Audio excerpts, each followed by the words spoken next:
What's up, guys? With my boy Will here. We are checking out Ephesus, an amazing historic place in Turkey that you have to visit for sure.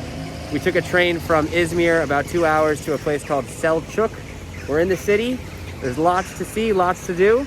Come along.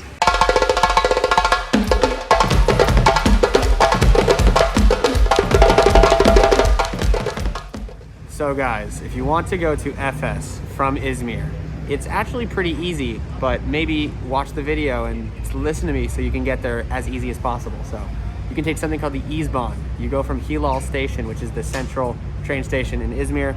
You then are going to go to Selcuk. If there's not a train that goes to Selcuk, you're gonna have to wait. That's what happened to us. We waited 30 minutes. Now, or even longer, an hour. And now we are in Efes. Don't go to the museum, that's not Ephesus. You're gonna wanna get on a mini bus at the minibus station, which is right across from the museum. It's 3 kilometers, you can walk that if you want to. Now you know, let's go to Ephesus.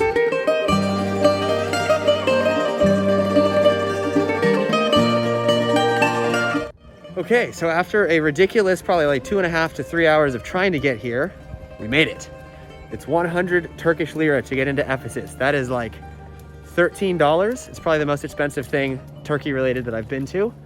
And first impressions, it's very beautiful. We're out in the wilderness, you know, there's nothing else out here but, you know, ancient historical things. Ephesus is actually one of the ancient wonders of the world.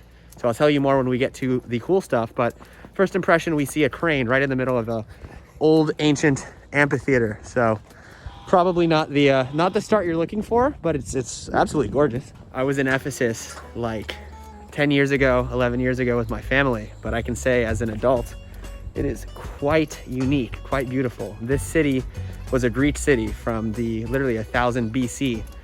And it was at like its height, the most serious city-state when it became Roman, you know, still BC. So we're talking really old.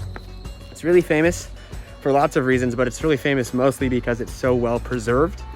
You have some of the best examples in the world of Greek architecture, Roman architecture from the time period. And it was in a really important city along the Greek trading routes that went from, you know, kind of like the western side of Turkey within Greece and then the northern part of Egypt, like Alexandria. So absolutely gorgeous. We're now standing in the Amphitheater, or the Grand Amphitheater of Ephesus. This amphitheater dates back to around, what did it say? A little bit. It was started building before Christ, and then it really came to this huge extent, something like 80, 90 AD. But they used to be able to fit, you know, tens of thousands of people in here, and they would watch theater plays. They would watch different kinds of things that you can do in Roman society. And, you know, maybe a little bit of gladiator fights, maybe some of those. Very important, very cool, very old. And it's still here. I think the most important part is it's still here. And it's such a wonder of the world to be able to see something like this, where you have the whole city opening up in front of you. It's crazy to think that people sat here something like 2,000 years ago and watched people sing and dance and maybe be torn apart by lions. Behind me now is the Grand Library of Ephesus. Libraries during the Roman period and even the Greek period were really important cultural sites and important to cities, not only in the Roman Empire, not only in the Greek Empire, but around the world. They were places that held knowledge. They were places of scholars. They always remind me of these, you know, the places in Game of Thrones where they're always reading all day. These places really existed. The Library of Alexandria that was burnt down, that was lost to history, says it could have held the secrets of steam power, of many technologies that were lost during the medieval times and the Dark Ages in Europe. Absolutely crazy to think that we could even be 1,000 years in the future had we not lost those libraries. So this one, extremely important. This is one of the 12 major cities of the Roman Empire. One of the more striking parts of Ephesus is the attention to detail that they've managed to capture and that stayed over such a long period of time. You can see many different places where you've got these beautiful carvings that are still here. And on the main statue, there's beautiful carvings that are thousands of years old that have withstood the test of time, which is even more unbelievable, I think, when you really when you really look at it.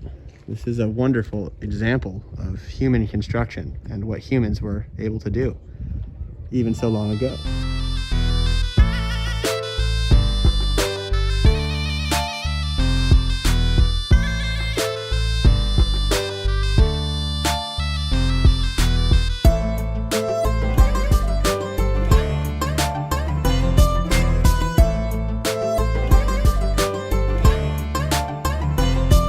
As I walk with beautiful Ephesus as the backdrop, I will have you know that many people don't realize the Roman Empire really was split into two. There was the Western Roman Empire that was based in Rome, and there was the Eastern Roman Empire, which was based in Constantinople, now considered Istanbul.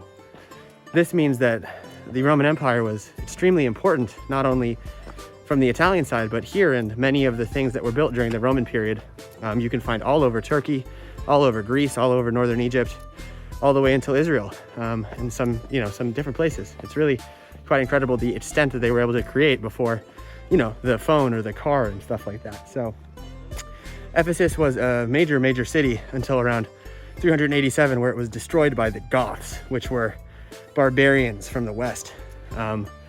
Essentially, they rebuilt it, but it never came back to its glory as being one of the major cities, the key players of Roman society. But what was left is absolutely phenomenal, and it's a testament to human architecture, engineering, which is why it is certainly one of the seven wonders of the ancient world, if you're talking about just the stuff that's still here. And today, I think what makes Turkey such a complicated country is the history is so deeply rooted in other cultures, but you have this new Turkish or Ottoman lens that's been pasted on top of it since the year 14 something, so like since the 1400s. But all of this stuff predates the Ottomans by thousands and thousands of years, and there's been people speaking Greek here longer than there's been people speaking Turkish.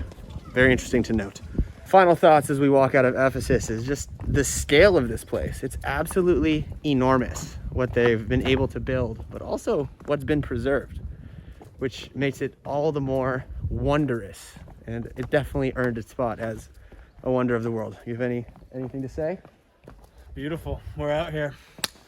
Beautiful. We're out here. Americans abroad. Now we are off to our next destination.